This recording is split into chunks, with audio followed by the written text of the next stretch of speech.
வணக்கம் நண்பர்களே. இந்த வீடியோவில் என்ன பார்க்க போறோம்னா, பார்டர் 2 இந்த படத்தோட எக்ஸ்ப்ளனேஷன் தான் பார்க்க போகிறோம்.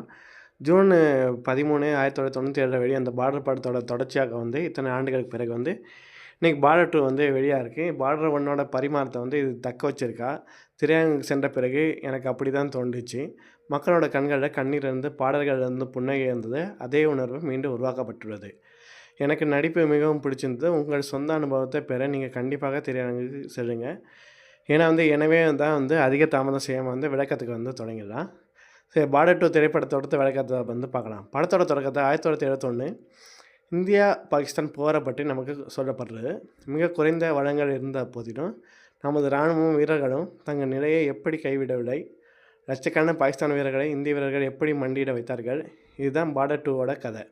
சரி, இந்த சுருக்கத்தோட பார்டர் 2ஓட கதை களத்துக்கு போயிடலாம். படத்தோட தொடக்கத்தை நவம்பர் 20, 1971 அன்றைக்கி ஜம்மு காஷ்மீரில் நிலவிய பதட்டமான சூழல் காட்டப்படுகிறது. அங்கே ஒரு கிராமத்து பாகிஸ்தான் ஊடுருவக்காரர்கள் நம்ம காணுகிறோம். அவங்க அந்த கிராமத்தில் எல்லையை கைப்பற்ற விரும்புகிறாங்க. அவங்கள்ட்ட சன்னி பாஜி, அதாவது லெஃப்டினன்ட் கர்னல் ஃபத்தேஹ் சிங் கலர் எதிர்கொள்கிறாரு. அவங்கள தேடி தேடி வேட்டையாடுறாரு. அவங்க மீது அச்சமற்றவராகவும் தனது பிரிவை சிறப்பாக வழிநடத்துவதாகவும் அவர் பயந்து பின்வாங்க வேண்டியிருந்தது. ஆனால் வழியில் நிலக்கண்ணி, அதாவது லேண்ட்மன்ஸ்லாம் வச்சுருந்தாங்க, கண்ணி வெடிலாம் வச்சுருந்தாங்க. இருந்தாலும் ஃபத்தேஹ் சிங் எதற்கும் அஞ்சாமல் அவங்க பின்னாடியே ஆயுதம் என்று ஓடுறாரு. ஏன்னா அவங்க துப்பாக்கியில் குண்டெல்லாம் முன்னுச்சு. ஆனால் தனியால் சென்று மூவரையும் கொள்றாரு. ஒரு கண்ணி வெடியில் அவரோட கால் பட்டுருச்சு. அங்கேயே நின்று அந்த பயங்கரவாதியை தாக்கி அவன் உடலை கண்ணி வெடியில் வட்டியில் போட்டு அங்கேருந்து உயிரோட திரும்புறாரு. என் நாட்டு மீது கண் வச்சா பார்ப்பதுக்கு ஒன்று கண்ணே இருக்காதுன்னு சொல்லி பாகிஸ்தானுக்கு எச்சரிக்கை விட்டாரு. இந்த பக்கம் பாகிஸ்தான் தலைமையகமான ராவல்பிண்டி ஆப்ரேஷன் செங்கீஸ் திட்டத்தை எப்படி செயல்படுத்துவது மற்றும் இந்தியாவை எப்படி மண்டியிட வைப்பது என்பதற்கான திட்டம் தீட்டப்படுது. கடற்படை, விமானப்படை மற்றும் தரைப்படை என அனைத்து பாகங்களையும் தாக்கி இந்தியாவை 2 துண்டுகளாக உடைப்பது அவங்களோட முழு திட்டமாக இருந்தது. நமக்கு பதான்கோட்டை காட்டுறாங்க. அங்கே மேஜர் ஹோசியார் சிங் அந்த பெட்டாலியனை நடத்திட்டுருக்காரு. அவர்கள் தண்ணீர் எடுப்பதற்காக எல்லைப்பகுதிக்கு அங்கே பார்க்குறாங்க. அங்கே இந்தியாவின் எல்லைக்குள்ளேயே இருந்தது. ஆனால் பாகிஸ்தான் வீரர்களும் அங்கே தண்ணீர் எடுக்க வந்திருப்பதை பார்க்குறாங்க. 2 தரப்புகளும் ஒரு நோக்கி துப்பாக்கி நின்றுட்டாங்க. மேஜர் ஓசியார் சிங் அங்கே வராரு. அவர் பாகிஸ்தான் வீரர்களும், நான் மேஜர் பதவியில் இருக்கேன், போர் இன்னும் தொடங்கலை, நீங்கள் தண்ணி எடுக்க வந்திருக்கீங்க, எங்கள் நாட்டு இராணுவமாக இருந்தாலும் சரி மேஜர் பதவி சல்யூட் அடிக்கணும்னு உங்களுக்கு சொல்லிக் கொடுக்குறேன் அப்படின்னு சொல்லி கேட்டு அவங்க பாகிஸ்தான் வீரர்கிட்டே சல்யூட் வாங்குறாரு. உங்கள் தலை இங்கேருந்து 3 நிமிஷம் இருக்குது, எங்கள் தலை இங்கேருந்து 1 நிமிஷம் இருக்குது, எங்களை சுட்டுட்டு நீங்கள் தப்ப முடியாது, தப்பணும்னு நினச்சா கூட எங்கள் ஆளுங்க உங்களை அடையாளம் இல்லாமல் சுட்டு தள்ளிடுவாங்க, அதனால் மரியாதையாக தண்ணி எடுத்துகிட்டு இங்கேருந்து போயிடுங்க அப்படின்னு சொல்லிட்டு அவங்க திரும்ப சல்யூட் அடிச்சுட்டு அங்கேருந்து ஓடுறாங்க. ஏன்னா எல்லையிட பதட்டம் அதுக்கப்புறம் தான் அதிகமாகிறது ஓசியார் சிங் உணர ஆரம்பிக்கிறாரு. இந்த பக்கம் விமானப்படையை தாக்குறாங்க, ஸ்ரீநகர் விமானப்படை. அங்கே மேஜர் சிக்குவா காட்டுறாங்க. அவர் போர் விமானத்தை சிறப்பாக பறக்கிறாரு. அதுக்கப்புறம் வடக்கு அரபிக்கடலுக்கு மாறுது. அங்கே கடற்படை அதிகாரியாக இருக்க ஜோசப் நரேனா பார்க்குறாங்க. அவங்க சோனார் ரேடார் ஆபத்தில் அறிகுறிகள் தெரியுது. அதாவது எல்லா இடங்களையும் பதட்டமான சூழல் நினைவுது. மீண்டும் ஓசியார் சிங் படையை காட்டப்படுது. இரவு நேரம் வீரர் கேள்வி கிண்டல் செஞ்சிட்ருக்காங்க. ஓசியார் சிங் அவங்கள பார்த்துட்டு தனது பழைய நண்பரை நினைவுக்கு ஒரு புகைப்படத்தை எடுக்கிறாரு. 1962ஆம் ஆண்டு நேஷனல் வார் அகாடமி இவங்க 3 பேரும் நண்பர்களாக இருந்ததை காட்டுறாங்க. விமானப்படை, கடற்படை மற்றும் தரைப்படை என்ன 3க்கும் சேர்ந்து அங்கே பயிற்சி அளிக்குது. அங்கே தான் ஃபத்தேஹ் சிங் அவங்களுக்கு கமாண்டண்ட்டாக இருக்கார். பயிற்சியின் ஓசியார் சிங், சுக்கு சிங் இடையே எப்போது மோதல் இருந்தது. ஏன்னா இருவரும் முதலிடம் பிடிக்க விரும்பினாங்க. இருவருக்கு இடையே ஜோசப் சிக்கிக்கொள்வார். ஏன்னா அவர் சிக்கு சிங்கோட நெருங்கிய நம்பர். ஆனால் ஓசியார் சிங்குக்கு நண்பர்கள் கிடையாது. அவரது வீட்டு யாருமே இல்லை. அவரோட அனாதை. அவரோட தந்தை இந்திய இராணுவத்திலேருந்து வீரமடைந்து அணிஞ்சவர். தாய் அவர் சிறிய வயதில் இறந்துட்டார்.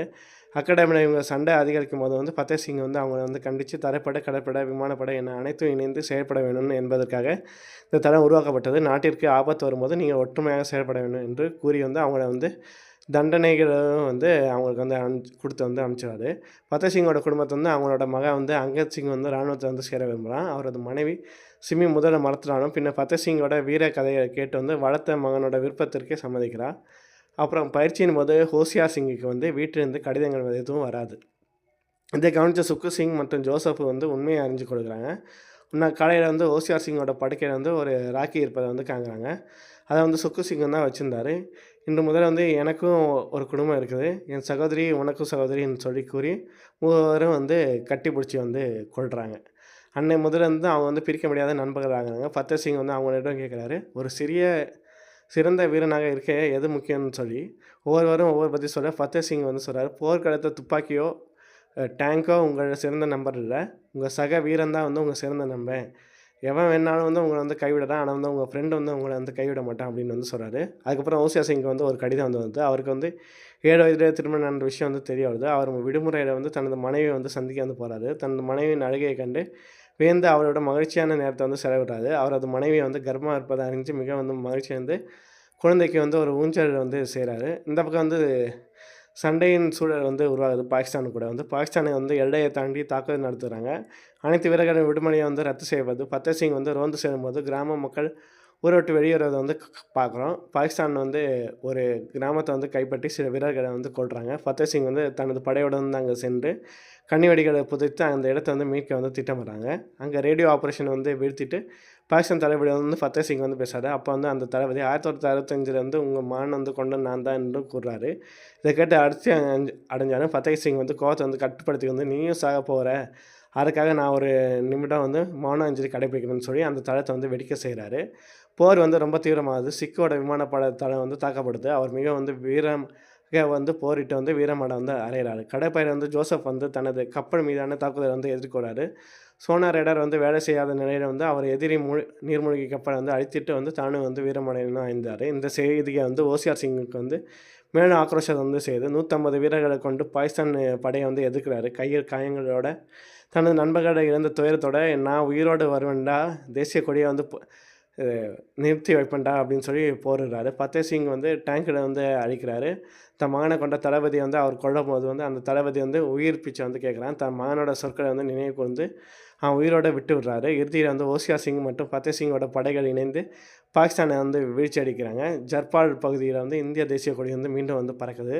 படம் மிகவும் நெகிழ்ச்சியாக வந்து முடியுது. ஓசியார் சிங் வந்து தனது நண்பர்களோட இறுதி சடங்கில் வந்து பங்கேற்கிறாரு. பழைய பார்டர் பட பாடல்கள் வந்து மறு உருவாக்கம் வந்து சிறப்பாக வந்து இருக்குது. குடும்பத்துடன் பார்க்க வேண்டிய ஒரு சிறந்த திரைப்படமாக வந்து இது வந்து இருக்குது. நீங்கள் எப்படி நினைக்கிறீங்க? மறக்காமல் வந்து கமெண்ட் பண்ணுங்கள். நன்றி, வணக்கம்.